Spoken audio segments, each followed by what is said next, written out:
அது கண்டிப்பா ஏற்றுக்கொள்ள முடியாது. பிரதானத்துவம் இந்த கூட்டத்தில் கூட்டப்பட்டது. ஏன் இவ்வளவு ஒரு கன்ஃபியூஷன்? நான் ரொம்ப சிம்பிளான ஒரு பர்சன். அவருக்கு வேற எந்த விதமான ரைட்ஸும் கிடையாது. வணக்கம். நேர்பட பேசு நிகழ்ச்சிக்கு வரவேற்கிறோம். உலகம் முழுவதிலும் இருந்து பல்வேறு நாடுகளிலிருந்து அமெரிக்காவில் சட்டவிரோதமாக குடியேறியவர்களை அந்தந்த நாட்டுக்கு திருப்பி அனுப்பி கொண்டிருக்கிறது அமெரிக்கா. அந்த வகையில் இந்தியாவிலிருந்து அமெரிக்காவில் சட்டவிரோதமாக குடியேறிய 104 பேரை முதற்கட்டமாக திருப்பி அனுப்பியிருக்கிறது. 18,000 பேர் சட்டவிரோதமாக குடியேறியிருக்கிறார்கள் என்ற ஒரு எண்ணிக்கையும், 7 லட்சம் பேர் சட்டவிரோதமாக குடியேறியிருக்கிறார்கள் என்ற ஒரு எண்ணிக்கையும் சொல்லப்படுகிறது. அடுத்த கட்டமாக 487 பேரை இந்தியாவுக்கு திருப்பி அனுப்ப அமெரிக்கா திட்டமிட்டிருக்கிறது. கையில் விலங்கிட்டு, காலில் சங்கிலி அணிவித்து, இராணுவ விமானத்தில் மனிதாபிமானமற்ற முறையில் திருப்பி அனுப்பப்படுவதாக விமர்சனம் எழுந்திருக்கிறது. நாடாளுமன்றத்திலும் எதிர்க்கட்சிகள் வாயிலாக அது ஒலித்திருக்கிறது. இந்தியா தரப்பில் வெளியுறவுத்துறை அமைச்சர் திரு ஜெய்சங்கர் மாநிலங்களவையில் இதற்கான விளக்கத்தை கொடுத்திருக்கிறார். இதெல்லாம் தான் இன்றைய நேர்பட பேசுவின் பேசுபொருள். விலங்கிட்டு நாடு கடத்தப்பட்ட இந்தியர்கள் அமெரிக்கா அவமதிப்புக்கு என்ன எதிர்வினை ஆற்றப் போகிறார் மோடி அப்படிங்கிற தலைப்பில் பேசியிருக்கிறோம். காங்கிரஸ் கட்சியின் மூத்த தலைவர் திரு பீட்டர் அல்போன்ஸ் பங்கேற்றிருக்கிறார். பாஜகவிலிருந்து திரு ஆசீர்வாதம் பங்கேற்றிருக்கிறார். திமுகவிலிருந்து வழக்கறிஞர் திரு சரவணன் இன்னும் சற்று நேரத்தில் இணைய இருக்கிறார். வலதுசாரி கருத்தாளர் திரு ராமசாமி மையப்பனும் இணைய இருக்கிறார். வணக்கம் விருந்தினர்கள் அனைவருக்கும். திரு பீட்டர் அல்போன்ஸ், மனிதாபிமானமற்ற முறையில் கையில் விலங்கிட்டு, காலில் சங்கிலி அணிவித்து, கழிவறைக்கு செல்வதற்கு கூட கட்டுப்பாடுகள் விதிக்கப்பட்டு, ஏசி இல்லாமல் விமானத்தில், இராணுவ விமானத்தில் அழைத்து வரப்பட்டார்கள் என்றெல்லாம் விமர்சனங்கள் எதிர்க்கட்சிகள் தரப்பில் வைக்கப்படுது. ஆனால் அந்த கோபம் எல்லாம் அமெரிக்கா மீதும் அமெரிக்க அதிபர் ட்ரம்ப் மீதும் தானே எதிர்க்கட்சிகளுக்கு வந்திருக்கணும். ஆனால் இந்தியாவுடைய பிரதமர் மோடி மீதும் இந்தியாவுடைய வெளியுறவுத்துறை அமைச்சர் ஜெய்சங்கர் மீதும் திரும்பி இருக்கே எதிர்க்கட்சிகளுடைய கோபம். நியாயமானதானா? இல்ல, அதாவது கார்த்திகேயன், கடந்த ஆண்டு 2014க்கு முன்பு மோடி அவர்கள் நடந்து கொண்ட விதம், அவர் பேசிய முறைகள், அவர் அன்றைய பிரதமர் மன்மோகன் சிங் அவர்களை பார்த்து சொன்ன வார்த்தைகளை எல்லாம் இப்பொழுது கொஞ்சம் நம்ம நினைவிலே கொண்டால் இந்த கோபம் எவ்வளவு நியாயமானது என்பது உங்களுக்கு புரியும். அதாவது இலங்கையில் இருக்கிற நம்முடைய தமிழக மீனவர்கள் போய் அங்கே சிறைப்பிடித்தால் அல்லது அவர்கள் காயப்படுத்தப்பட்டால் உடனே என்ன சொன்னார்னா, நமக்கு இந்த நாட்டுக்கு கிடைத்த பிரதமர் ஒரு பேடி, ஒரு கோழை அப்படின்னு சொன்னவர் தான் இன்றைக்கு இருக்கிற பிரதமர். அமெரிக்க டாலருக்கு எதிராக ரூபாயின் மதிப்பு வீழ்ச்சி அடைந்தாலே அதற்கு காரணம் என்ன சொன்னார் அன்றைய பிரதமர்னா, இந்த பிரதமர் செயல்திறனற்றவர், இயலாதவர், இவர் இருக்கின்ற வரை இந்திய பொருளாதாரம் எழும்பாது, அமெரிக்காவை நோக்கி இவருக்கு கேள்வி கேட்பதற்கு இவருக்கு ஆண்மையற்ற பிரதமர் என்றெல்லாம் இவர் பேசிய வார்த்தைகளை யாரும் மறுக்க முடியாது. ஏன்னா இன்னைக்கு எவ்ரிதிங் இஸ் ஆன் டிஜிட்டல். அது அதுக்கு மரணமே கிடையாது. இப்போ நம்ம ட்ரம்ப் மேல கோபப்படுறதுக்கு நமக்கு எந்த விதமான முகாந்திரங்களும் இல்லை. ஏன்னா அவர் அதை சொல்லித்தான் வாக்கு கேட்டிருக்கிறார். இன்னைக்கு அமெரிக்க மக்கள் மீது அவர் எப்படி வாக்கு கேட்டிருக்காருன்னா, நான் இதை போல நம்முடைய நாட்டிலே இருக்கின்ற சட்டவிரோதமாக வித்தவுட் எனி டாக்குமெண்டேஷன், அதிலும் குறிப்பாக குற்ற பின்னணி உள்ள மற்ற நாட்டவர்களை நான் உடனே ராணுவ நடவடிக்கை மூலம் வெளியே அனுப்புவேன்னு சொல்லிதான் அவர் வாக்கு கேட்டிருக்கார். இப்ப நம்ம என்ன கேட்கிறோம் அப்படின்னு சொன்னா, இவர்கள் யாரையுமே நம்முடைய அரசுக்கு தெரியாமல் அவர்கள் அனுப்பி வைத்து விடவில்லை. இந்த 104 பேருடைய பட்டியல் நம்முடைய வெளியுறவுத்துறை அமைச்சகத்துக்கு கொடுக்கப்பட்டிருக்கிறது. அவர்களுடைய பாஸ்போர்ட்டை செக் பண்ணி இவர்கள் அனைவரும் இந்தியர்கள் என்று சான்றிதழ் பெற்று இவர்களை நாங்கள் ஒத்துக்கொள்கிறோம், ஏற்றுக்கொள்கிறோம் என்று சொன்ன பிறகுதான் இவர்கள் அனுப்பப்பட்டிருக்கிறார்கள். நம்ம நாட்டுக்கு மட்டும் அனுப்பப்படல, ஒரு கொலம்பியாவுக்கு அனுப்பப்பட்டிருக்கிறாங்க.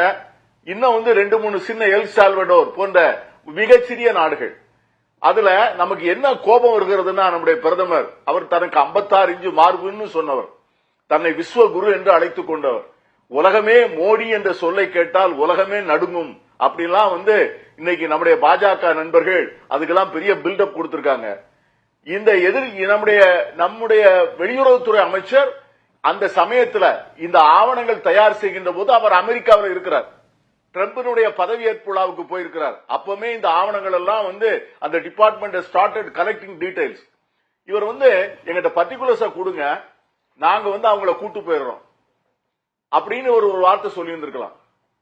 இல்ல அப்படின்னு சொன்னா அவர்களை வந்து இதுவரைக்கும் நம்ம ஏன் கோவப்படுகிறோம்னா, இதுவரைக்கும் வந்து நிறைய பேர் நம்முடைய வந்து பாரக் ஒபாமா இருக்கின்ற போதும் அவர்கள் இதை போன்று சட்டவிரோதமாக போனவர்கள் அங்கே இருந்து வெளியேற்றப்பட்டிருக்கிறார்கள்.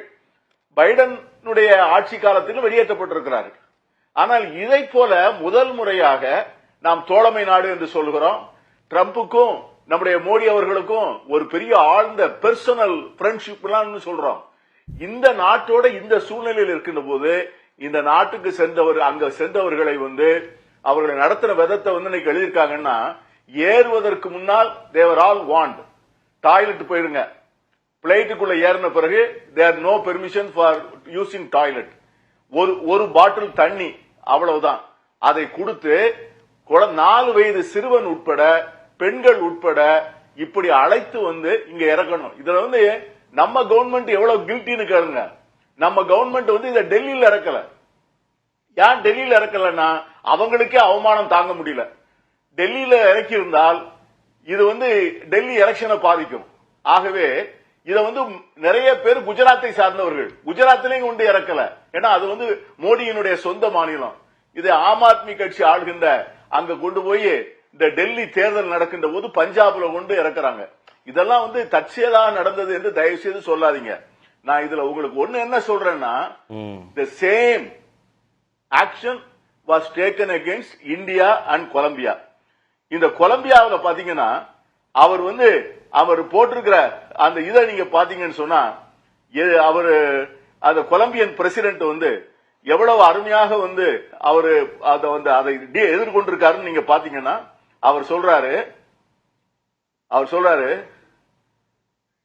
அவர் கொலம்பியன் பிரசிடென்ட் சொல்றாரு பாருங்க. அவர் பேர் குஸ்டாவோ Pedro. A migrant is not a criminal and must be treated with the dignity that a human being deserves. That is why I turned back the US military plane that were carrying Colombian migrants. I cannot allow migrants to remain in a country that does not want them, but if that country sends them back, it must be with the dignity and respect for them and for our country. We will receive our fellow citizens on civilian planes without treating them like criminals. Colombia is respected. இந்த வார்த்தை சொல்லக்கூடிய தைரியம் யாருக்கு இருக்கு? கொலம்பியாவை மாதிரி ஒரு சின்ன கண்ட்ரியினுடைய ஜனாதிபதிக்கு இருக்கிறது. நான் என்ன சொல்றேன், இன்னைக்கு அமெரிக்கா சட்டப்படி தானே, அமெரிக்காவுடைய சட்டப்படி சட்டவிரோதமாக குடியேறியவர்கள் எப்படி திருப்ப அனுப்பப்படுவார்களோ அப்படிதான் அனுப்பப்பட்டாங்க. பெண்கள் குழந்தைகளுக்கு கை விலங்கு போடல, கழிவறைக்கு செல்லணும்னு சொல்லும் போது கை விலங்குகள் அகற்றப்பட்டன, காலில் சங்கிலி அணிவித்திருந்தா அதுவும் அகற்றப்பட்டது. அமெரிக்க சட்டப்படி இது சரியானதுதான். அந்த சட்டப்படி சட்டவிரோதமாக குடியேறியவர்கள் எப்படி திருப்பி அனுப்பப்படுவார்களோ அப்படி அனுப்பப்படுகிறார்கள்னு மாநிலங்களவையில் அமைச்சர் ஜெய்சங்கர் விளக்கம் கொடுக்கிறாரே. அதாவது இதே கார்த்திகேயன் அவர் ஜெய்சங்கர் கொடுத்த விளக்கப்படி ஏறக்குறைய 20,000 பேர் இதுவரைக்கும் வந்திருக்கிறாங்க. அவர்கள் வந்தது டாக்டர் மன்மோகன் சிங் காலத்தில் வந்திருக்கிறாங்க. ஒவ்வொரு பிரதமர் ஆளுகின்ற போது வந்திருக்காங்க. என்னைக்கு இப்படி அவமானமா வரலையே. இன்னைக்கு அதாவது ஜெய்சங்கர் அதை பதில் சொல்ல மாட்டேங்கிறாரு. அவர்கிட்ட கேட்கிறாங்க பார்லிமெண்ட்ல, can you show a single instance where this kind of treatment, cruel treatment was meted out to the immigrants அப்படின்னு கேட்டா அவரால் பதில் சொல்ல முடியல. நம்ம அதைத்தான் கேட்கிறோம். அனுப்பிச்சதை நம்ம கொஸ்டின் பண்ணவே இல்லை. சரி, ஓகே. நம்ம என்ன சொல்றோம்னா, நீ கொலம்பியன் பிரசிடென்ட் சொல்லக்கூடியத இன்னும் மெக்சிகோ பிரசிடென்ட் சொன்ன வார்த்தைகளையும் நான் சொல்றேன் உங்களுக்கு. அடுத்த சுற்றுல சொல்றேன். ஒரு மெக்சிகோ பிரசிடென்ட் அதை எப்படி எதிர்க்காருன்னா, அவர் சொல்றாரு, நீ என்ன வால் கட்டிருவியா, நான் 7 பில்லியன் மக்கள் இருக்கிறோம், எங்க 7 பில்லியன் மக்கள் இல்லாம உன்ன அமெரிக்க பொருளாதாரம் இருக்காது, அதனால உன்னால் முடிந்ததை பாருன்னு மெக்சிகோ பிரசிடென்ட் அந்த அம்மா சொல்றாங்க. ஆனா 140 கோடி வைத்திருக்கிற பிரதமருக்கு அதை பற்றி பேசக்கூட தைரியம் இல்லைன்னு சொன்னா அதுதான் வேதனையாக இருக்கிறது. அதுதான் நம்ம என்ன சொல்றோம்னு கேட்டீங்கன்னா, இன்னைக்கு இந்திரா காந்தியை நினைச்சு பார்க்கணும்.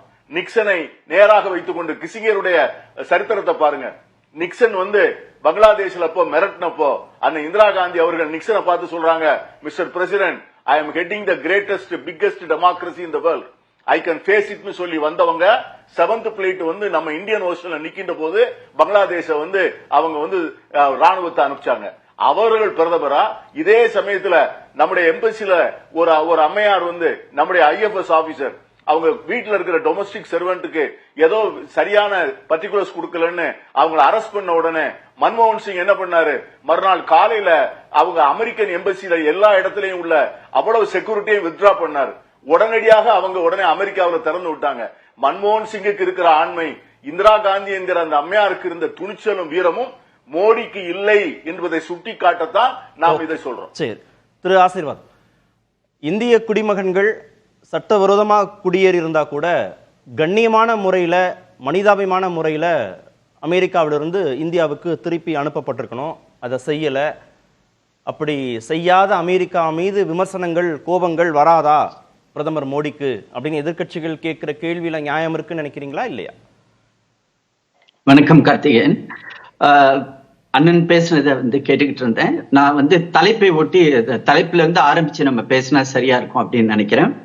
விலங்கிட்டு நாடு கடத்தப்பட்ட இந்தியர்கள் அமெரிக்க அவமதிப்புக்கு என்ன எதிர்வினை ஆற்றப் போகிறார் மோடி? இப்போ வந்து நேத்து நம்ம பாராளுமன்றத்துல நம்மளுடைய வெளிவிவகாரத்துறை அமைச்சர் ஜெய்சங்கர் அவர்கள் வந்து ஒரு நீண்ட ஒரு அறிக்கையை அவர் வந்து கொடுத்திருந்தார். அதுல வந்து மிகவும் முக்கியமாக அவர் வந்து அந்த எண்ணிக்கை கூட 2009 இருந்து 2025 வரை 16,668 பேர் வந்து இது மாதிரி டிபோர்ட் பண்ணப்பட்டுள்ளார்கள் அப்படின்றதையும், அதிலும் குறிப்பாக 2012க்கு பிறகு வந்து இது மாதிரி வந்து விலங்கிட்டு அவங்கள வந்து கூட்டிக் கொண்டு வருவது நம்ம இந்தியாவுக்கு மட்டும் இல்ல, பல்வேறு உலக நாடுகளுக்கு வந்து அது மாதிரி அனுப்புறாங்க அப்படின்றதும் வந்து சொல்லியிருக்காங்க. இன்னைக்கு வந்து சாயந்தரம் நம்மளுடைய வெளிவிவகாரத்துறை செயலாளர் திரு விக்ரம் மிஸ்ரின்றவர் வந்து என்ன சொல்லியிருக்காருன்னா, எப்படி அண்ணன் படிச்சு காட்டினாரோ அதே மாதிரி ஜஸ்ட் வந்து ஒரு 2 சென்டென்ஸ் மட்டும்தான் ஆங்கிலத்துல. The description by the EAM na External Affairs Minister of the standard operating procedure relating to the use of restraints which has been communicated to us by US authorities including immigration and customs enforcement. External Affairs Minister attracted attention to the fact that these have been in practice for a long period of time. அதான் வந்து 2012 இருந்து இதுல வந்து நடைமுறையில இருக்குது அமெரிக்காவை பொறுத்தவரை. On this issue of mistreatment, அதாவது வந்து நம்மளுடைய இந்தியர்கள் வந்து அங்கு அவமானப்படுத்தப்பட்டதை பத்தி சொல்லும்போது, it is a valid issue to raise and we continue to emphasize to US authorities that there should be no mistreatment of deportees.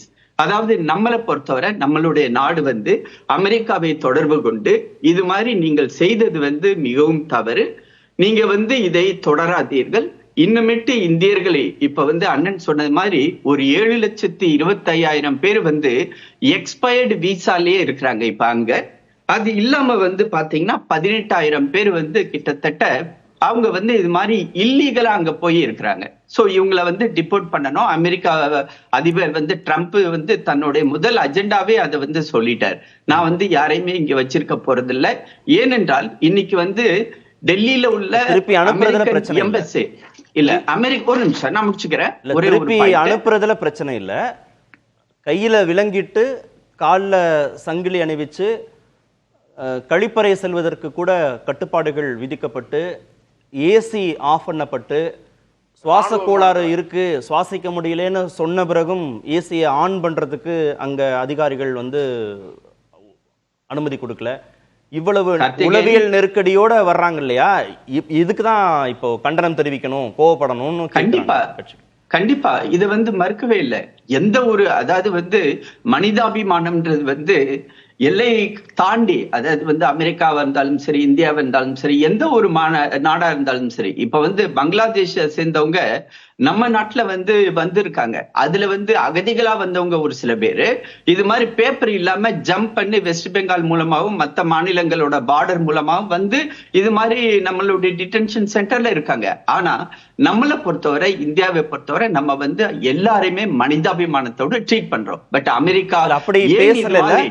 அமைச்சர் ஜெய்சங்கர் விளக்கம் கொடுக்கும்போது அப்படி கொடுக்கலையே, அமெரிக்கா செய்தது தவறு, நாங்க அமெரிக்காவை தொடர்பு கொண்டு எங்க கோபத்தை, கண்டனத்தை, வருத்தத்தை தெரிவிச்சோம், இனிமே இப்படிலாம் அனுப்பாதீங்கன்னு சொன்னோம் அப்படின்றத விட அமெரிக்க சட்டப்படி கையை விலங்கிட்டு காலில் சங்கிலி அணிவித்து திருப்பி அனுப்பப்படுகிறார்கள். அவங்க சட்டப்படி செய்யறாங்க. பெண்கள் குழந்தைகளுக்கு மட்டும் விலங்கிடலன்னு தானே அவர் விளக்கம் கொடுக்கிறாரு மாநிலங்களவையில. விளக்கம் கொடுக்கப்பட்டது வந்து ஆன் ரெக்கார்ட். அதுல வந்து ஒரு ஃபுல் ஸ்டாப்போ கமாவோ நான் எக்ஸ்ட்ரா பேச போறது இல்ல, கம்மியாவும் பேச போறது இல்ல. ஆனா அதே சமயத்துல நம்மளுடைய வெளிவிவகாரத்துறை செயலாளர் அவங்க வந்து தொடர்பு கொண்டு இது மாதிரி நீங்க ரிப்பீட் பண்ணாதீங்க அப்படின்னு கண்டிச்சிருக்காரு. இது அடுத்த கட்டமாக 10ஆம் தேதி நாடாளுமன்றத்துல கண்டிக்கணும். ஒரு அமைச்சர் எதிர்கட்சிகள் கோபப்படுறாங்க, எதிர்கட்சிகள் அமளியில ஈடுபடுறாங்கன்னா நாடாளுமன்றத்துல ஒரு நாட்டை தைரியமா கண்டிச்சு கண்டனத்தை தெரிவிச்சு ஒரு அமைச்சர் பேசணும்னு எதிர்கட்சிகள் எதிர்பார்ப்பாங்க. இப்ப நீங்க 2012 இருந்து, அதாவது காங்கிரஸ் ஆட்சி காலத்திலிருந்தே இப்படி நடந்திருக்கு அப்படின்னு சொல்ல வந்தா, அப்ப நீங்க எதிர்கட்சியா இருக்கும்போது எதிர்த்தீங்களா? நீங்க அந்த எதிர்ப்பு பதிவு செஞ்சீங்களா? மனிதாபிமானமற்ற முறையில, கண்ணியமற்ற முறையில அங்கிருந்து இந்தியர்கள் திருப்பி அனுப்பப்படுகிறார்கள்னு நீங்க கண்டிச்சது எங்கேயாவது ஊடகங்கள்ல பதிவாயிருக்கா? கார்த்திகேயன், நீங்க வந்து சொன்னீங்க இல்லைங்களா, அதாவது அண்ணன் வந்து இந்த காப்ரேகாடா அப்படின்ற ஒரு இந்தியன் ஃபாரஸ்ட் சர்வீஸ் ஆபீசர் ஒரு மேடத்தை பத்தி கூட பேசினார். இன்ஃபேக்ட் வந்து அந்த சமயத்துல 2013 டிசம்பர் 12ஆம் தேதி வந்து அவங்கள வந்து நாங்க நாடு கடத்த போறோம் அப்படின்னு சொல்லும் பொழுது கிட்டத்தட்ட அண்ணன் வந்து ரெக்கார்டை செக் பண்ணட்டும், ஒரு 10 நாளாக அப்பொழுது இருந்த மன்மோகன் சிங் அரசு ரியாக்ஷன் கூட பண்ணல. இந்த இஷ்யூவை எடுத்தது யார் தெரியுமா? பாராளுமன்றத்துல எதிர்கட்சி தலைவராக இருந்த திரு அருண் ஜேட்லி அவர்களும் திருமதி சுஷ்மா ஸ்வராஜ் அவர்களும் கடினமாக கண்டித்தார்கள். நீங்க என்ன பண்ணிட்டு இருக்கீங்க? நம்மளுடைய இந்தியன் ஃபாரின் சர்வீஸ் ஆபீசர் ஒரு நாட்டுல இருந்து இது மாதிரி அனுப்ப போறாங்க, அதை வந்து உங்களால தடுத்து நிறுத்த முடியலையா அப்படின்னு மன்மோகன் சிங் அரசை வந்து அவங்க கேட்கும் போதுதான் முதலாக வந்து டெல்லியில உள்ள இந்தியன் அமெரிக்கன் எம்பசி வாசல்ல உள்ள ஒரு சில அந்த தடுப்புகளை வந்து அகற்றினாங்க. ஒரு நிமிஷம் கார்த்திகேயன், அதுக்கப்புறமேட்டு இன்னொன்னு அண்ணன் வந்து பெருசா பேசினாரு, நாங்க உடனடியா அதை பண்ணோம் இதை பண்ணணும். அடுத்தது என்ன பண்ணாங்க தெரியுமா? இன்னொன்னு ஒண்ணு, இந்த ஏர்போர்ட்ல ரிசீவ் பண்றதுக்காக அதிகாரிகள் போவாங்க, அவங்களுக்கு ஒரு பாஸ் கொடுப்பாங்க, ஐடென்டிட்டி கார்டு, அதை வித்ட்ரா பண்ணாங்க. இன்னைக்கு வந்து நான் வந்து இதை அரசியல் பேச விரும்பல, ஆனா பீட்டர் அல்போன்ஸ் சொன்னதை வந்து நான் வந்து அதுக்கு வந்து மறுத்து பேச 2012 இருந்து இல்ல புரியுது. 2012 இருந்து சட்டவிரோதமாக குடியேறிய இந்தியர்கள் அந்தந்த ஆட்சி காலத்துல திருப்பி அனுப்பப்படுறாங்கன்னா, மன்மோகன் சிங் ஆட்சி காலத்துல திருப்பி அனுப்பப்படுகிற போது நாடாளுமன்றத்துல பாஜக இப்ப எதிர்கட்சிகள் எதிரொலிக்கிற மாதிரி ஓங்கி உங்களுடைய குரலை எதிரொலிச்சீங்களா? அது எங்கேயாவது பதிவாயிருக்கா? கார்த்திகேயன், நான் அதுதானே சொன்னேன். 10 நாள் சும்மா இருந்த மன்மோகன் சிங் ஆட்சிக்கு, மன்மோகன் சிங் அரசுக்கு அதிகாரி சம்பந்தப்பட்டது கேட்கல. அல்ல, அது அதிகாரிகளா இருந்தாலும் சரி அந்த இடத்துல வந்து ஒரு நிமிஷம் நான் முடிச்சுக்கிறேன். ஒரு நிமிஷம் நான் முடிச்சுக்கிறேன், அதுக்கப்புறம் நீங்க பேசுங்க. இல்ல நீங்க நிச்சயமா I have to give an opportunity. சரி, நான் வரேன், திரும்பி வரேன். அவர் முடிக்கட்டும். இல்ல, அதுக்கப்புறமேட்டு இப்ப வந்து நம்மளுடைய பிரதமர் நரேந்திர மோடி அவர்கள் வந்து 11ஆம் தேதி பிரான்ஸ் போறாங்க, 12ஆம் தேதி வந்து அங்க அமெரிக்கா போறாங்க. அங்க ட்ரம்ப் வந்து அவருக்கு சந்திக்க இருக்கிறார். கண்டிப்பாக இது வந்து பேசப்படும்.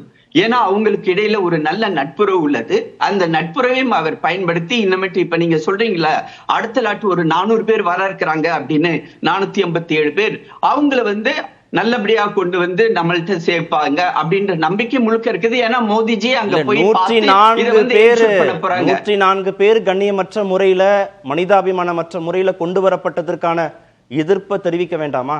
கொலம்பியா ஒரு சின்ன நாடு, எதிர்ப்புதான் தெரிவிச்சிருக்கோம். கொலம்பியா ஒரு சின்ன நாடு, எதிர்ப்பு தெரிவிச்சிருக்காங்க. ஒரு சுவமோட்டோ ஸ்டேட்மெண்ட் இல்ல சார், கொலம்பியா சின்ன நாடு சார், கொலம்பியா சின்ன நாடு. அவங்க எதுக்குறாங்க, அமெரிக்காவை எதுக்குறாங்க.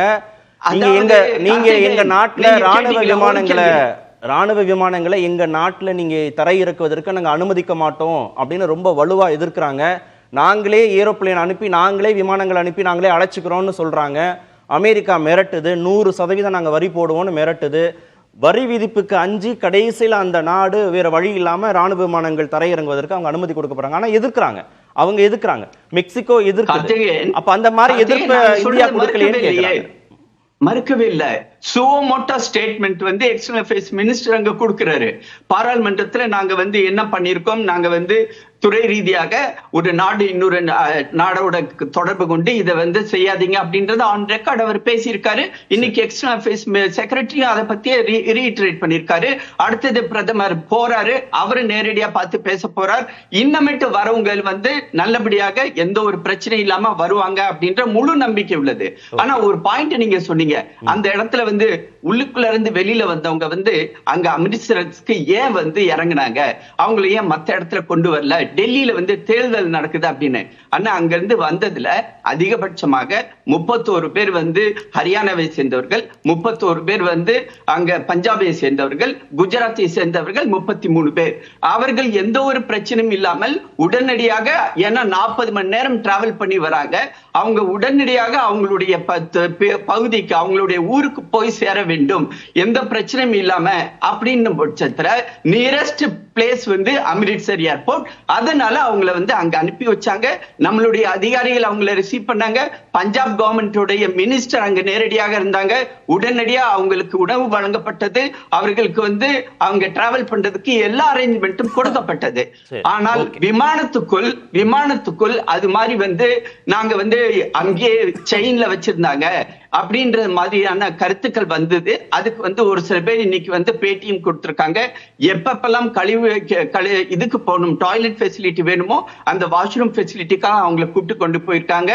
உணவு வழங்கப்பட்டது, குடிநீர் வழங்கப்பட்டது. அதாவது ஒரு பாட்டில் வந்து குடிநீர் மட்டும் கொடுத்தாங்க. இதெல்லாம் வந்து ஒரு எக்ஸாஜரேஷன். அமெரிக்கா கரிசனத்தோட நடந்துக்குச்சுன்றீங்க. இல்ல, கரிசனம் கிடையாது. இது வந்து வந்து கரிசனமே கிடையாது. அதாவது UNHCR உடைய பாலிசி படியே இது தவறுதான். அதுக்காக நம்ம வந்து கையில விலங்கு போட்டீங்க, ஏங்க கையில விலங்கு போட்டீங்க, ஏங்க கால்ல சங்கிலி போட்டீங்கன்னு நீங்க கேட்கலையேன்னு நான் ஒரே ஒரு நிமிஷம் இல்ல, allow me to talk. ஒரு 30 செகண்ட் என்ன அலோவ் பண்ணுங்க. ஏங்க கையில விலங்கு போட்டீங்க, ஏங்க கால்ல சங்கிலி போட்டீங்க, ஏங்க 4 மணி நேரம் 5 மணி நேரம் ஏசி ஆஃப் பண்ணி வச்சிருக்கீங்க அப்படின்னு கேட்க மாட்டீங்களான்னு கேட்டா, இல்லைங்க தண்ணி ஒரு பாட்டிலுக்கு பதிலாக கொஞ்சோண்டு கூடுதலாக தண்ணி கொடுத்தாங்க, டாய்லெட் போகும்போதெல்லாம் கையில் இருக்கிற விலங்கை வந்து அவுத்து விட்டாங்க, காலில் இருக்கிற சங்கிலி அவுத்து விட்டாங்கன்னா விலங்கோட டாய்லெட்டுக்கு போக முடியாது, அதனால அவுத்து விடுறாங்க. இந்த பதில் வந்து உணவு கொடுத்தாங்கன்னா அப்போ அமெரிக்கா வந்து கரிசனத்தோடும் அன்போடும் நாடு கடத்துற இந்தியர்கள் மேல நடந்துக்குச்சுன்னு நீங்களே ஒரு அமெரிக்க சார்பு நிலையில அமைச்சர் ஜெய்சங்கர் பேசுற மாதிரியே பேசுறீங்களே. இல்ல கார்த்திகேயன், நான் அது மாதிரி பேசல. நான் வந்து மனிதாபிமானத்தோட தான் பேசுறேன். மோடி அரசும் மனிதாபிமானத்தோட தான் இது அணுகுது. ஆனா அதே சமயம் அமெரிக்காவுடைய, நான் வந்து இன்னைக்கு வந்திருக்கிற எக்கனாமிக் டைம்ஸ் உடைய ஒரு கோட்டை மட்டும் நான் உங்களுக்கு சொல்றேன். அவங்க கோட் என்ன சொல்லிருக்காங்க, அமெரிக்க அரசாங்கம் சொன்னதை நான் வெர்பாட்டிமா சொல்றேன். It is US policy to faithfully execute immigration laws against all inadmissible removable aliens, enforcing our immigration laws critically important to national security of America. இது அவங்க சொல்லியிருக்காங்க. அவங்கள பொறுத்தவரை அந்த நாட்டோடைய பாதுகாப்பு, அந்த நாட்டோடைய இறையாண்மை, அதை காப்பதற்காக அவங்க வந்து அந்த ப்ரொசீஜர் பண்றாங்க. சைடுல ஈடுபட்டவர்கள் இல்லையே. யாராவது அமெரிக்காவுல போய் கொலை பண்ணி கொள்ளையடிச்சு அங்க இருக்கிற பொருட்களை சூறையாடி பொழைக்கிறதுக்காக போனவங்க தானே சார். அவங்கள திருப்பி அனுப்பும் போது நான் வீசா இல்லாம உள்ள போறாங்க, சட்டவிரோதமா குடியேறுகிறார்கள் அப்படின்ற இடத்துல நம்ம அதை அணுக சொல்லக்கூடாது. நோ கார்த்திகேயன், நீங்க இன்னொரு தடவை பாருங்க, இப்படி பாருங்க. பங்களாதேஷ்ல இருந்து இங்க வந்திருக்காங்க. இவன் அண்மையில திருப்பூர்ல வந்திருக்காங்க. 175 பேர் அரெஸ்ட் பண்ணிருக்காங்க. இங்க வந்தவங்க ஏதாவது நமக்கு நாட்டுக்கு எதிராக ஏதாவது பண்ணிட்டு போயிட்டீங்கன்னா நீங்க இதே மாதிரி ரிப்பீட் பண்ணுவீங்களா? அவங்க வந்து இங்க வந்து பாம் கூட வைக்கட்டும், நாங்க அதுல 75 பேர் வந்து எங்க போனாங்க, திருச்சி கேம்ப்ல இருந்து காணாம போயிட்டாங்க. இல்ல நாம அப்படியே திருப்பி அனுப்பணுமா, கையில விலங்கிட்டு கால்ல சங்கிலி போட்டு? அதாவது கார்த்திகேயன், அதாவது ADD இதுதான் வந்து இன்டர்நேஷனல் இந்த ரெஃப்யூஜிஸோ அல்லது இமிகிரண்ட்ஸ் பார்க்கும்போது பாக்குறாங்க. ஒண்ணு வந்து அரெஸ்ட், அவர்களை கைது செய்ய வேண்டும். ரெண்டாவது டிடென்ஷன் கேம்ப்ல வைக்கணும். மூணாவது டிபோர்ட் பண்ணணும். அதுதான் எல்லா நாடுகளும் பண்ணுகிறது. சரி, ஓகே ஓகே. இல்ல நமஸ்தே ட்ரம்ப் ஹவுடி மோடி நடத்தி அன்பு பாராட்டி நட்பு பாராட்டின திரு மோடிக்கே ட்ரம்ப் இப்படிதான் நட்பை திருப்பி கொடுப்பாரான்றதான் ஆதங்கம். அடுத்த சுற்றுல பேசுவோம். திரு சரவணன், அமெரிக்க சட்டம்னு ஒண்ணு இருக்கிற போது சரி சுருக்கமா கார்த்திகேயன் ஒரு நிமிஷம். அதாவது எனக்கு வந்து நண்பர் ஆசீர்வாதம் ஆசாரி பேசுறத வந்து பார்த்தா ஒரு படத்துல வந்து வடிவேல் வந்து அடி வாங்கிட்டு வந்து அழுவாரு. நல்லவன்னு சொல்லி சொல்லி அடிச்சாங்கம்மா, நல்லவங்கம்மா அப்படின்னு சொல்லி அழுவார். அத மாதிரி தான் அவருடைய வார்த்தைகள் இருக்கு. நான் கேக்குறேன், எதற்காக நம்முடைய அதிகாரிகள் ஹேண்ட்கஃப் போடல, கை செயின் போடலன்னு முதல்ல மறுத்தாங்க. அதற்கு பிறகு யுஎஸ் ஸ்டேட் டிபார்ட்மெண்ட்டும் டிஃபென்ஸ் டிபார்ட்மெண்ட்டும் அந்த யூடியூப்ல அந்த லிங்கை வெளியிட்டு வீடியோவை வெளியிட்ட பிறகுதான் இந்த செயின் போட்டதும் ஹேண்ட்கப் போட்டதும் வந்தது. நம்ம அதிகாரிகள் அப்படி போடவே இல்லைன்னா மறுத்தாங்க. அதை ஒத்துக்கிறாரா இல்லையான்னு கணுங்க ஆசீர்வாதம். இல்ல தவறு. ஆனா நீங்க பார்த்த அந்த வீடியோ ஃபேக் வீடியோ அப்படின்றது இப்ப நீங்க ஃபேக்ட் செக் பண்ணி சொல்லப்பட்டுள்ளது. உங்களுக்கு வேணும்னா நான் அதனுடைய லிங்க் அனுப்புறேன். ஏன்னா அது இப்ப வந்தாங்க இந்த 400 பேர் வந்தாங்க இல்லீங்களா, அதனுடைய வீடியோவே கிடையாதுன்னு. அதனால இது ட்விட்டர்ல வந்தது, சோசியல் மீடியால வந்தது, வாட்ஸ்அப்ல வந்தது, நம்பி அதை பேச வேண்டிய அவசியம் இல்லை அப்படின்றது என்ன. அடுத்த சுற்றுல திரு இப்ப நீங்க செயினே போடலைங்கிறீங்களா, ஹேண்ட்கஃபே போடலைங்கிறீங்களா? அதான் சொல்றேன், 2012ல இருந்து ஹேண்ட்கஃப் போடுறாங்க. ஈவன் சிவிலியன் ஏர்கிராஃப்ட்ல அதாவது சிவிலியன் ஏர்கிராஃப்ட்ல வந்தா கூட அந்த இடத்துல ஹேண்ட்கஃப் போடுறது யுஎஸ் லா. அத நம்ம எப்படி பண்ண முடியும்? இப்பதான் இனிமேட்டு அதை சரிப்படுத்தணும். நீங்க சார்ட்டர்ட் ஃபிளைட்ல வந்தீங்கன்னா கூட அங்க ஹேண்ட்கஃப் தான் போடுவான். சரி திரு சரவணன், அமெரிக்க சட்டத்தை பின்பற்றுவதை தான் அமெரிக்கா செய்யும். அதுக்கு எப்படி இந்தியா எதிர்ப்பு தெரிவிக்க முடியும்? பட்டுக்கோட்டைக்கு வழி கேட்டால் கொட்டைப்பாக்கு விலை சொல்லி கொண்டிருந்திருக்கிறார் இவ்வளவு நேரம் திரு ஆசீர்வாதம் ஆச்சாரி. அண்ணன் ஒரு அருமையான கேள்வியை கேட்டார். திரு மோடி அவர்களுடைய ரெஸ்பான்ஸ் இதுக்கு என்ன? கண்டனங்களை தெரிவித்தார்களா, இல்லை இதுக்கு ஏதாவது எதிர்ப்பு தெரிவித்தார்களா? அப்படிதான் எந்த எதிர்ப்பும் இல்லை. நேரில் சந்திக்கும் போது பேசுவாங்க. சந்திக்கும் போது ஊடகங்களில் கசிய விடப்படும் மோடி ஆவேசம், ட்ரம்ப் அலறல் அப்படின்னு சொல்லி அங்கே இருக்கக்கூடிய அவங்களுக்கு கோடி மீடியா சப்போர்ட் இருக்குது, அங்கே இப்படி போடுவாங்க. அதனால் என்ன வேணால் சொல்லுவாங்க, எப்படிப்பட்ட விஷயங்கள் வேணால் வெளியில் வரும். அது முக்கியம் கிடையாது. பப்ளிக்காக இப்படி ஒரு சம்பவம் நடந்திருக்கு. இது ஒரு அப்பட்டமான மனித உரிமை மீறல் அப்படின்றதுல யாருக்குமே மாற்று கருத்து இருக்க முடியாது.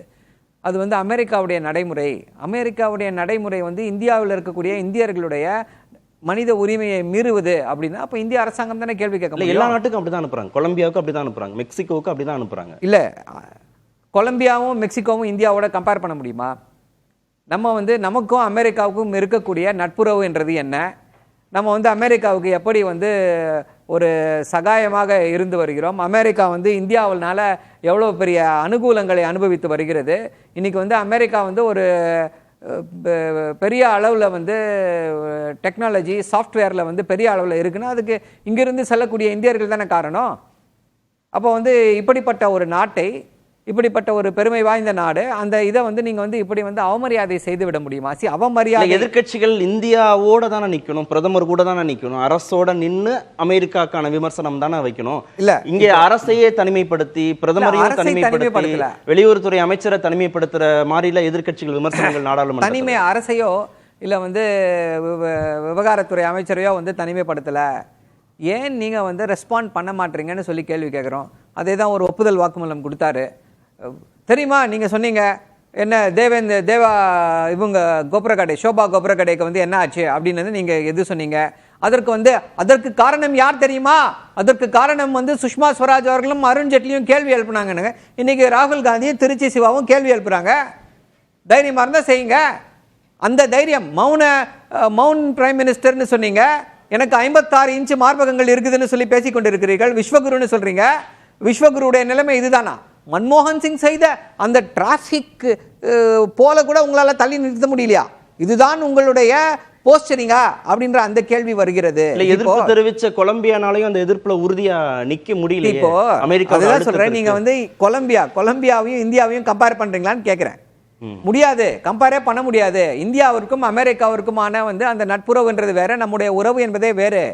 நம்ம என்னெல்லாமோ சொல்றாங்களே, ஃபாஸ்டஸ்ட் க்ரோயிங் எக்கானமி, $5 trillion எக்கானமின்லாம் சொல்லிட்டு இருக்காங்க. அப்படி இருக்கும் பொழுது அப்படிப்பட்ட ஒரு நாட்டை நிர்வகித்துக் கொண்டிருக்கக்கூடிய ஒருத்தர் விஸ்வகுரு என்னங்க ரஷ்யாவில் போரே நிறுத்திட்டாருங்க.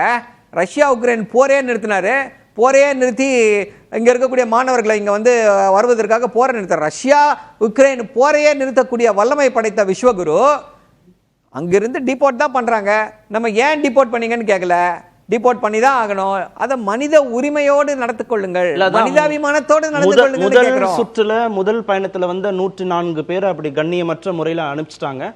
ஆனா வெளியுறவுத்துறை செயலாளர் தொடர்பு கொண்டு அதற்கு வருத்தம் தெரிவிச்சு கண்டனம் தெரிவிச்ச பிறகு அடுத்த முறை திருப்பி அனுப்பப்படக்கூடியவர்கள் அந்த மாதிரி அனுப்பப்பட மாட்டார்கள்னு உத்தரவாதம் கொடுக்கப்பட்டதா தானே சொல்றாரு. அப்போ அடுத்த முறை அந்த இது சரியான முறையில் அவர்கள் வந்து மனித உரிமையோடு, மனித உரிமைகளை மீறாமல் அவர்கள் நடத்தப்பட்டாங்க அப்படின்னா கண்டிப்பாக வந்து இந்த விமர்சனங்கள் வந்து அப்படியே இதாகி போயிடும்.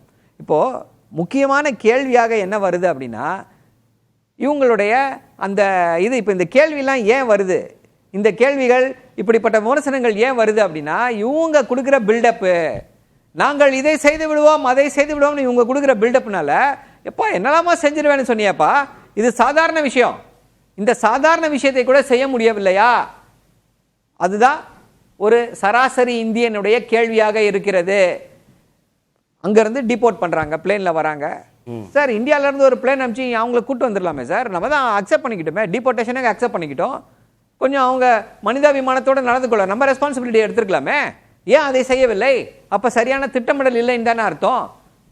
அமெரிக்கா வந்து என்ன இழுப்பு இழுத்தாலும் நாங்கள் அதற்கு தயாராக இருக்கிறோம் அப்படின்ற அந்த ஒரு இது தானே, அந்த ஒரு பிம்பத்தை தானே இவர்கள் கொடுக்கிறார்கள். இப்போ ஹிண்டன்பர்க் குறித்து அமெரிக்கால இருந்து ஒரு விமர்சனம் வந்துச்சு. அமெரிக்காவில் இருக்கக்கூடிய அந்த அதானி குறித்து ஹிண்டன்பர்க் நிறுவனம் வந்து ஒரு விமர்சனத்தை வைத்தது. உடனே என்னெல்லாம் பேசினாங்க, அமெரிக்காவில் இருக்கக்கூடியவர்களை விடமாட்டோம், ஜார்ஜ் சோரோஸ் யார் தெரியுமா, அவரை என்ன பண்றோம் பாருங்க, அப்படி பண்றோம் பாருங்க, இப்படி பண்றோம் பாருங்க அப்படின்னாங்க.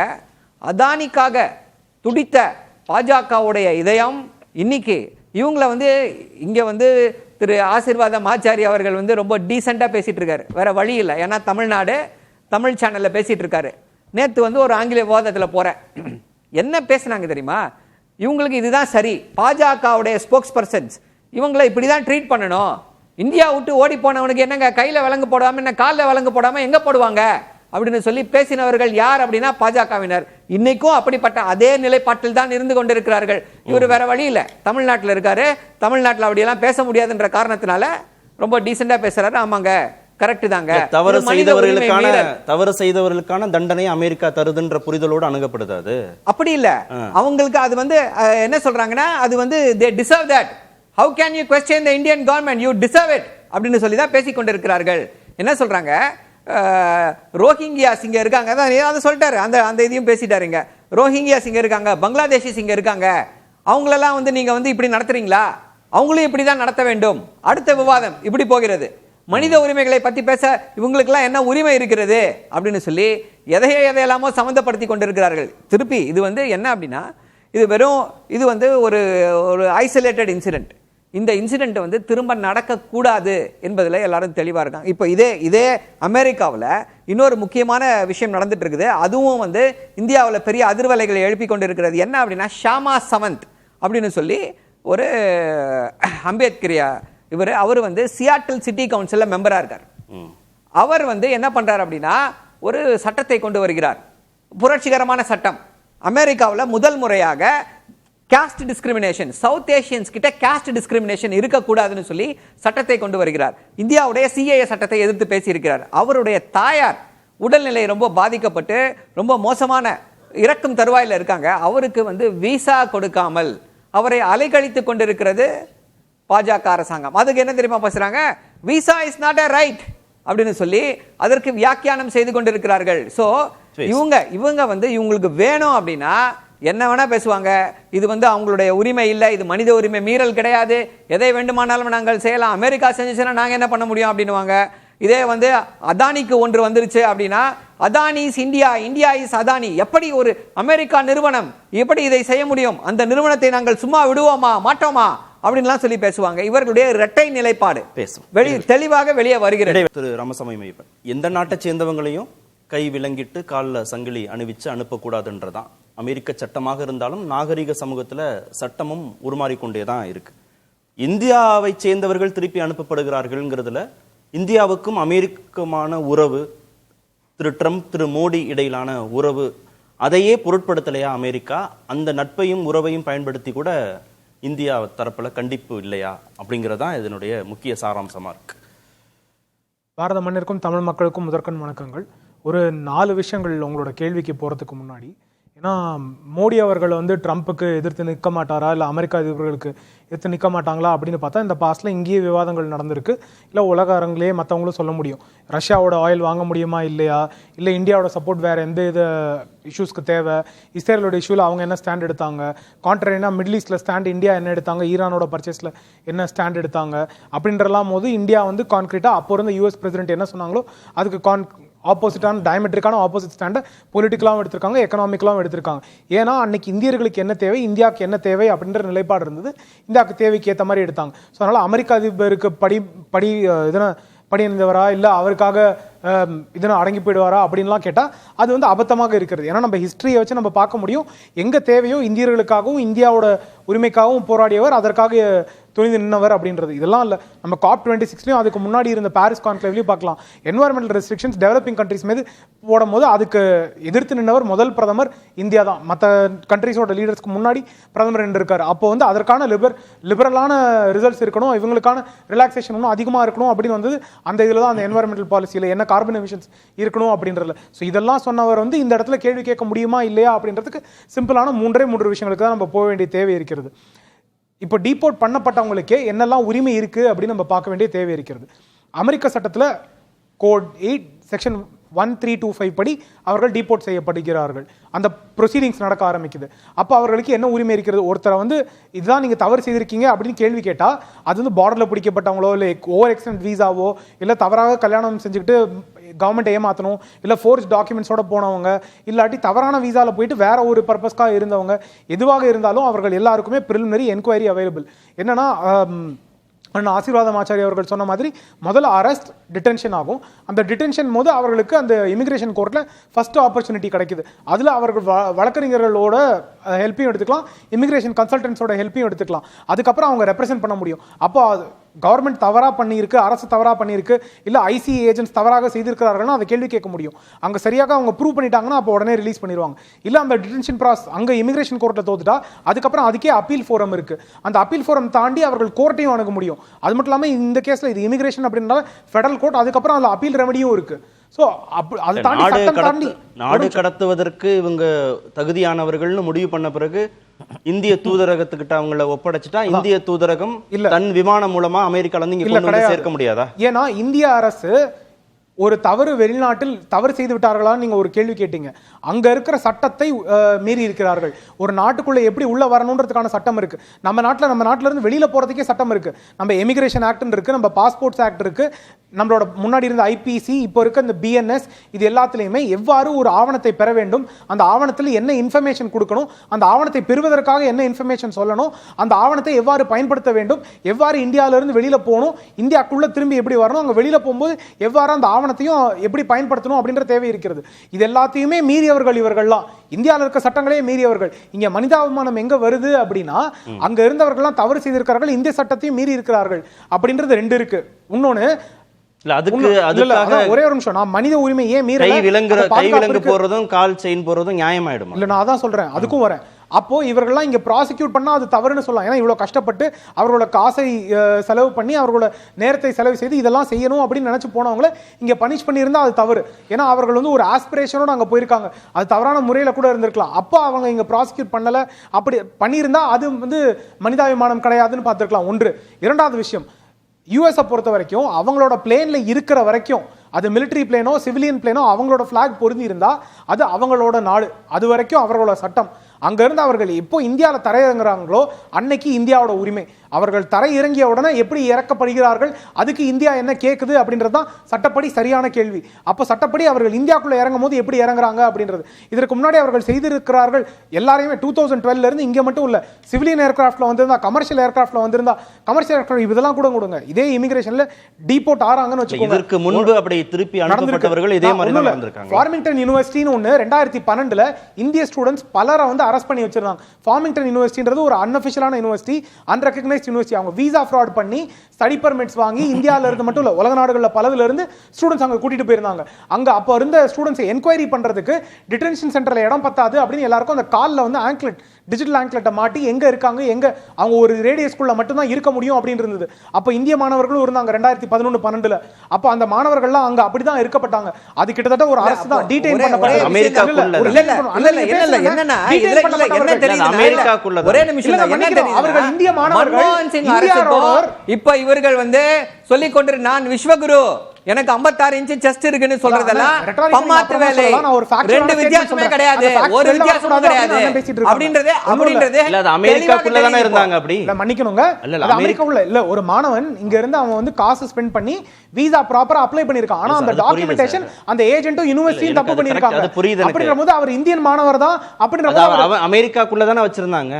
அண்ணே அதான் என்ன சொன்னேன், யூஎஸ் ஏர்கிராஃப்ட் யாரோட நாடு டெரிட்டரி லீகலா பார்த்தோம்னா யூஎஸ் ஏர்கிராஃப்ட் இங்க தரையிறங்கினதுக்கு அப்புறம் கூட அது அவங்களோட டெரிட்டரி தான். அதுல இருந்து வெளில வரும்போது அது இந்தியன் டெரிட்டரி. இப்போ இந்தியன் ஏர்கிராஃப்ட் ஒன்றும் இல்லை, இண்டிகோட பிளேன் வெளிநாட்டுக்கு போகுது, இல்ல அதே மாதிரி அமெரிக்கன் ஏர்வேஸ் பிளேன் இந்தியாவுக்கு வருது. அந்த பிளேனுக்குள்ள நடக்கிறது அது அவங்க நாட்டோட விஷயம். எங்க ஓடிட போறாங்க ஒரு விமானத்துக்குள்ள எங்க ஓடிட அப்ப உள்ளுக்குள்ள பிரச்சனை நடந்ததுன்னா ஏன்னா அவங்க ஒன்றும் இல்லை, சிம்பிள். இதை வந்து வெறும் ஐசிஇ ஆபரேஷன், அவங்களோட இமிகிரேஷன் ஆபரேஷன். மன்னிக்கணும், ஒரே ஒரு நிமிஷம் நான் முடிச்சிடறேன் அந்த ஸ்டேட்மெண்ட். ஐசிஇயோட ஆபரேஷன் அப்படின்னா இல்ல அவங்களோட சிவிலியன் போலீஸோட ஆபரேஷன் அப்படின்னா கண்டிக்கலைங்கற விவாதம் கண்டிக்கிறதுக்கே வரல. அப்படி செய்யறது சரிதான்ற ஒரு நியாயப்படுத்துதலை நோக்கி நகர்ந்து இல்ல, அது நியாயப்படுத்துதல் நான் ப்ரொசீஜர் தான் பேசுறாரு. மன்னிக்கணும், நான் அதாவது மனிதாபிமானம் கிடையாதுன்னு தான் நான் கேவியட்டோட ஆரம்பிச்சேன். ஆனா அதுல பிரச்சனை எங்கன்னு நம்ம பார்க்கணும்னா நம்ம கேள்வி கேட்கும் போது அது யாரோட நாட்டுல இப்ப யூஎஸ்ல ஒரு சட்டம் இருக்கிறது அப்படின்னா உங்க நாட்டுல எதுக்காக நீ இந்த சட்டம் வச்சிருக்கான்னு கேட்கறதுக்கான உரிமை இந்தியாவில் இருக்க குடிமகனுக்கு என்ன இருக்கு, அங்க இருக்க குடிமகனுக்கு அந்த உரிமை இருக்கிறது. அவங்களோட நாட்டு சட்டம், அவங்களோட ஏர்கிராஃப்ட் வரைக்கும் அது அவங்களோட டெரிட்டரி. இந்தியாக்குள்ள வரும்போது நீங்க எப்படி கூட்டிட்டு வரணும் அப்படின்றது நம்மளோடது. நம்ம இதுலயும் நம்ம சொல்லியிருக்கோம், லெஜிட்டிமேட்டான வெரிஃபைடு ஆட்களை மட்டும் கூட்டிட்டு வர முடியாதா? நாம கூட்டிட்டு வர முடியாதா? எதற்காக இந்திய மக்களோட வரி பணத்தை செலவு பண்ண வேண்டும்? இந்தியர்கள் தானே அவங்க. மன்னிக்கணுங்க, அதான் இதுல இன்னொரு இதுவும் இருக்கு. இமிகிரேஷன் லாஸ் படி, வேர்ல்ட் கன்வென்ஷன் படியும் அவங்க எந்த போர்ட் ஆஃப் என்ட்ரி வழியா வந்தாங்களோ அந்த போர்ட் ஆஃப் என்ட்ரி வழியா தான் அவங்களை திரும்பி ஃபர்ஸ்ட் போர்ட்டுக்கு வெளில அனுப்பிச்சு அதுக்கு அப்புறமா இது பண்ணலாம். அந்த ஆப்ஷன் இருக்கபடி மன்னிக்கணும், நீங்க யுஎன்எச்ஆர்சி எடுத்து பாத்துக்கோங்க. அமெரிக்கா செலவு பண்ணட்டும்னு விட்டுறலாம். இந்திய காசு செலவு பண்ணி தான் அதான் ஃபுல் ஸ்டேட் பணத்தை சேவிச்சு தான் ஒண்ணும் இல்ல இந்தியாவை வந்து டிபோர்டேஷன் மூன்றாவது பெரிய மாநிலமா இதா மாத்த போறாங்க. இதுதான் அந்த மாணவர்கள் நாங்களே எங்க செலவுல திரும்பி எங்க ஊருக்கு போறோம்னு சொல்றாங்க. அந்த மாணவர்கள் அந்த டீடைன் பண்ணப்படும் போது கமர்ஷியல் ஏர்கிராஃப்ட் திரும்பி அனுப்பப்படுறாங்க. அது இந்தியன் ஏர்கிராஃப்ட் இருக்கலாம், வெளிநாட்டு ஏர்கிராஃப்டா இருக்கலாம். ஆனா அவங்க எந்த ஏர்கிராஃப்ட்ல ஏறுறாங்களோ அவங்க ஹேண்ட் கப்ஸோட ஏறுறாங்க. ஏன்னா அது அவங்களோட லா. ஓகே, நீங்க தவறு செஞ்சதுனால ஏன் இந்திய காசை செலவு பண்ணணும், ஏன் மக்கள் வரி பணத்தை செலவு பண்ணணும், எதற்காக இந்திய மக்கள் ஏன் கைவிலங்கு போடாம அழைச்சிட்டு வரணும், கால்ல செயின் போடாம அழைச்சிட்டு வரணும்? அமெரிக்க சட்டம் தானே, அமெரிக்க சட்டம் தானே. இல்ல அங்க தவறு செய்து ஒரே ஒரு நிமிஷம், அங்க தவறு செய்தவர்களா இல்லையா அப்படின்ற விவரம் நமக்கு கிடையாது. அந்த ப்ராசிக்யூஷனை முடிச்சு இங்க வந்து அவர்கள் வந்து நிரபராதி தான், எங்க தவறுமே செய்யல, அவர்களால எந்த ஆபத்துமே இல்ல அப்படின்னு நம்மளால ப்ரூவ் பண்ணி இருக்கோமா? ப்ரூவ் பண்ணி இருந்தா அவர்களை எந்த விலங்கும் போடாம ப்ரூவ் பண்ணதால தான சார் அங்க இருந்து அவங்க அனுப்புறாங்க. இல்லனா எப்படி சட்டவிரோத செயல்கள ஈடுபட்டவங்களை எப்படி அமெரிக்கா திருப்பி அனுப்பும்? இங்க நீங்க விசாரிச்சு தண்டனை கொடுங்கன்னு அனுப்பிச்சிருவாங்களா? எப்படி அந்த வாதம் சரியா இருக்கு? இதுவே தவறு தானே. அவங்க நாட்டோட என்ன தவறு? ஆவணம் இல்லாம அங்க போனது தவறு, தங்கி இருந்தது தவறு, சட்டவிரோத செயல்களை ஈடுபட்டிருந்தாங்க. அமெரிக்கா எப்படி ரிலீஸ் பண்ணிக்கணும்? அமெரிக்கால மட்டும் இல்ல, இந்தியா முதற்கொண்டு, சைனா முதற்கொண்டு, சிங்கப்பூர் முதற்கொண்டு, மனிதநேயம் இருக்கிற எந்த நாடா வேணாலும் நீங்க சுவிட்சர்லாந்து முதற்கொண்டு ஒரு விஷயம் மன்னிக்கணும், இல்லீகல் இமிகிரேஷன் இருந்தா ஃபர்ஸ்டே அரெஸ்ட் தான். அரெஸ்ட் ஆன உடனே ஹேண்ட் கப்ஸ் போட்டுறாங்க. அதுக்கப்புறம் டிடென்ஷன் சென்டர்லயும் அவங்க ரெஸ்ட்ரிக்டட் என்க்ளோஷர் குள்ள தான் இருக்காங்க. அதுக்குள்ள இருக்க உரிமைகள் என்ன அப்படி நம்ம பார்க்க வேண்டிய தேவை இருக்கிறது. மனிதாபிமானம் பார்க்கணும் அப்படினா டிடென்ஷன் சென்டர்ல என்ன தேவைன்னு நம்ம மாத்தணும். அப்ப அங்கேயே ஹேண்ட்கஃப் பண்ணணும்னு பார்க்கணும். திரு பீட்டர், தவறு செய்தவர்கள், இந்தியா மீது நம்பிக்கை இல்லாதவர்கள், சட்டவிரோத நடவடிக்கைகளில் ஈடுபட்டு அமெரிக்காக்குள்ள போனவர்கள், அவர்களை மீட்பதற்கு இந்திய மக்களுடைய வரிப்பணத்தை செலவிடணுமா, இல்ல அமெரிக்காவை போய் எதிர்க்கணுங்கிற பேர்ல அமெரிக்க சட்டத்தை நீங்க மாத்திக்கணும் அப்படின்னு வலியுறுத்தணுமா? இதற்கெல்லாம் அவசியம் இருக்கா அப்படின்னு திரு ராமசாமி மெய்யப்பன் கேட்கிறார். அதாவது ராமசாமி மெய்யப்பன் சொல்ற சில விஷயங்கள், அவரு நல்ல எஃபிஷியன்ட் லாயர் தான். பட் எனக்கு வந்து ரொம்ப அன்டனபிளா ஒரு பொசிஷன் எடுத்திருக்காருன்னு நினைக்கிறேன். அதாவதுங்க, இத மாதிரி மேட்டர்ஸ் வந்து அமெரிக்கன் லா, இந்தியன் லா எல்லாம் கிடையாது. இட் இஸ் வந்து ஹியூமன் ரைட்ஸ் வயலேஷன். இது வந்து human rights declaration, United Nations human rights declaration. War criminals கூட எப்படி நடத்தணும் அப்படிங்கிறதுக்கு வந்து தேர் ஆர் கைட்லைன்ஸ். நம்ம வந்து அதைத்தான் சொல்றோம். இப்ப வந்து அவங்க வந்து அங்க இல்லீகல் இமிகிரன்ட்ஸ், அதை யாருமே இல்லைன்னு சொல்ல, அவங்க வெளியே அனுப்புனதும் நம்ம தவறுன்னு சொல்லல, அந்த நாட்டு சட்டப்படி அனுப்பிச்சிருக்காங்க. ஆனால் இதுவரைக்கும் இப்பொழுதுதான் முதல் முறையாக ஒரு ராணுவ விமானம் பயன்படுத்தப்பட்டு இதை போல ஒரு ஆப்டிக்ஸ் இது உலகம் முழுவதும் இதை பார்க்க வேண்டும். அவருடைய தேர்தல் வாக்குறுதிகளை நிறைவேற்றி விட்டேன், நான் ரொம்ப கடுமையான அரசாங்கம், என்னுடைய ஆண்மை நிறைந்த இப்ப நம்ம எப்படி மோடி அவர்கள் பணம் மிதைப்பிழப்பு நடவடிக்கையை ஒரு முதிர்ச்சி இல்லாமல் நிறைவேற்றி ஒரு பெரிய பொருளாதார நிபுணர் என்று தன்னை காட்டிக் கொள்வதற்காக இந்த நாட்டு மக்களை எப்படி சிரமப்படுத்தினாரோ அதே அனாலஜி தான் இது. நிச்சயமா இதை நடத்தவே முடியாது. ஏன்னா இந்த மைக்ரன்ஸ் 7 லட்சம் பேரை அவர் வெளியே அனுப்பணும்னு சொன்னா ஒரு நாளைக்கு 3000 பேரை அனுப்பிச்சா கூட 10 ஆண்டுகள் அனுப்பணும். அதற்கான வேர்வித்தால் யுனைடெட் ஸ்டேட்ஸ்ல கிடையாது.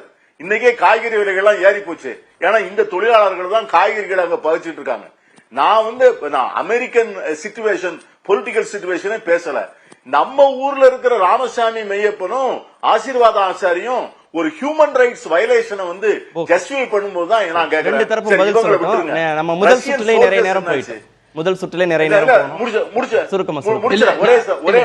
ஒரே ஒண்ணுதான் முடிச்சிடறேன்.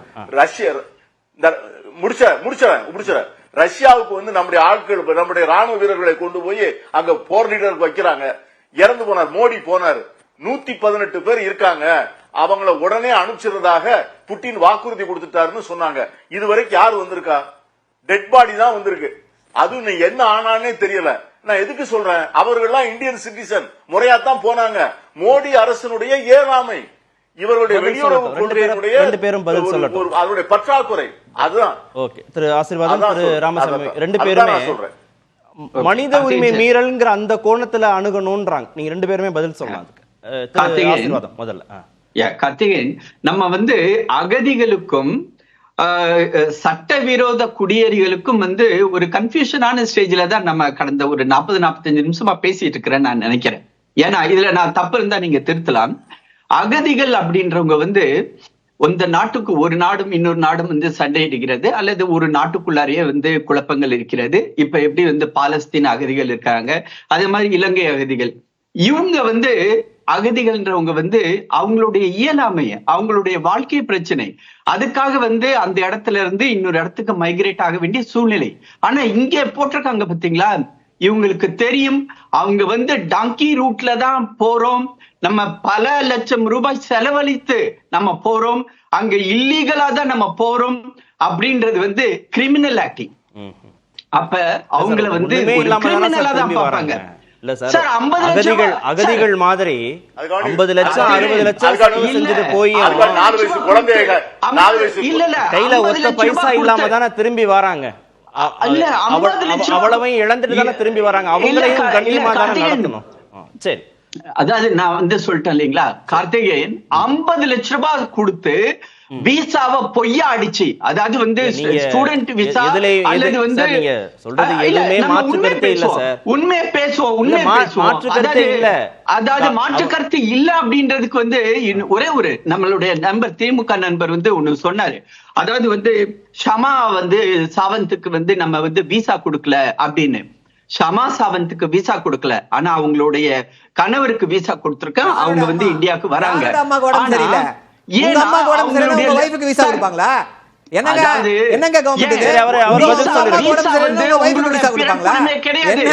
சரவணன்,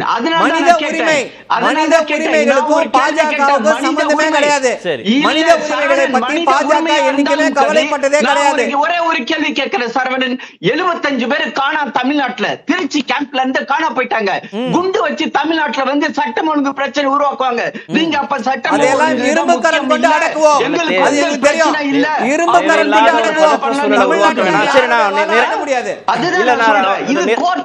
பதில் சொல்ல முடியுமா உங்களால?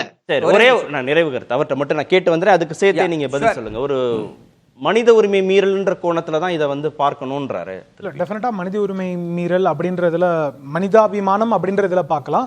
அதற்கான தேவைகள் என்னன்னு அட்ரஸ் பண்றதுக்கு நீங்க எப்படி டெமோக்ராட்டிக்கா பண்றீங்க, லெஜிட்டிமேட்டா இருக்கு, டிராவல் ஆப்ஷன்ஸ் என்ன அப்படின்றது ஜெய்சங்கர் அவர்கள் பதில் சொல்லியிருக்காங்க. இதுக்கு 2 தான். அரிஹா ஷா அப்படின்னு ஜெர்மனில ஒரு குழந்தை இந்திய அப்பா அம்மா கிட்ட இருந்து ஃபாஸ்டர் கேருக்கு மூவ் பண்ணப்பட்டு இல்லீகலாக இது பண்ணப்பட்டாங்க. அதே மாதிரி சுதிரா சுப் சக்கரபோர்த்தி அப்படின்னு நார்வேல வந்து ஒரு குழந்தை எடுக்கப்பட்டாங்க. அதே மாதிரி பத்தஞ்சலி அப்படின்ற ஒரு குழந்தை வந்து ஆஸ்திரேலியாவில். இங்கே எல்லாமே இந்திய அரசு அவங்க நாட்டு குழந்தை, அந்த சிட்டிசன் கூட அவங்களும் அந்த நாட்டு சிட்டிசன். ஆனால் இந்திய அரசு அங்கே இன்டர்வீன் பண்ணியிருக்கு. ஏன்னா அங்கே அந்த என்ஆர்ஐ பேரண்ட்ஸோட குழந்தைகளை அங்கே இருக்க அரசு எடுத்துக்கிட்டு இருக்காங்க, ஃபாஸ்டர் கேர் சிஸ்டம்க்கு மூவ் பண்ணுறாங்க. ஏன்னா இந்தியாவில் வளர்ப்பு அப்படின்றது புரிதல் இல்லாமல் இந்திய பேரண்ட்ஸோட இதை பண்ணியிருக்காங்க. அங்கே மனிதாபிமானம் வேலை செய்து இருக்கிறது. ஏனால் அங்கே இருக்க அந்த மனிதாபிமானத்தோட இருக்க முடியாதுன்றீங்க. ஓகே, அவ்வளவுதான். ஓகே சரவணன், அது அவர் கேட்கிற ஒரு லாஜிக் கொஸ்டின் வந்து சட்டவிரோதமா போனவங்க கிட்டயே மனிதாபிமானத்தை காட்டணும்னு எதிர்பார்க்கறீங்க. சட்டம் தானே வேலை செய்யணும்ன்றதா. மனிதாபிமானம் என்பது வந்து நீங்க குற்றவாளியா இருந்தாலும் சரி, யாராக இருந்தாலும் சரி, மனிதாபிமானம் என்பது எல்லோருக்கும் பொதுவானது. நீங்க வந்து அவர் தவறு செய்திருந்தால் சட்டப்படி தண்டிச்சு அவரை தூக்கில போடுங்க. அவர் குற்றம் செய்திருக்கிறார் எனக்கு சந்தேகம் இருக்குன்னு அவரை சுட்டுக் கொள்ள முடியுமா? சுட்டுக் கொள்ளலாம் அப்படின்னு சொல்லி தான் இவர்கள் பேசிக் கொண்டிருக்கிறார்கள். இதை ஏற்றுக்கொள்ள முடியாது. ஒரு ஜனநாயக நாட்டில் சட்டத்தின் பால் நடக்கக்கூடிய ஆட்சியில இப்படிப்பட்ட அதுதான் அதோட மீனிங். இப்ப அதே ஒரே இது என்ன அப்படின்னா முக்கியமான விஷயம் என்ன என்ன சொல்றாங்க, இவங்க போனவங்க எல்லாம் எப்படி போனாங்க, பணம் கொடுத்து எப்படி போனாங்க அப்படின்னு சொல்லி சொல்றாங்க. 40 லட்சம் 40 லட்சம் கொடுத்து போனாங்க அப்படின்னு சொல்லி சொல்றாங்க. ஆனா அவங்க எல்லாரையும் வந்து நீங்க இல்லீகலா இமிகிரேட் பண்ணீங்கன்னு சொல்லி தான் அவர்கள் ஏமாற்றப்பட்டிருக்கிறார்கள். அவங்க எல்லாம் விக்டிம்ஸ். அப்ப இந்த கிரிமினல் நெக்ஸஸ் மேல என்ன நடவடிக்கை எடுத்திருக்காங்க? யாரையாவது கைது செய்திருக்காங்களா?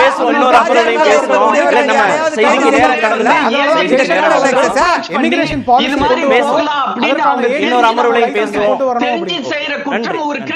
இல்ல அவங்க பாதிக்கப்பட்டவர்களாக அணுகப்பட வேணும்ன்ற சரவணன் இன்னொரு அமர்வுலையும் பேசுவோம். நன்றி. நிகழ்ச்சியில் பங்கேற்ற அனைத்து வந்தவர்களுக்கும் நேர்பட பேச நிறைவேறும். அவருக்கு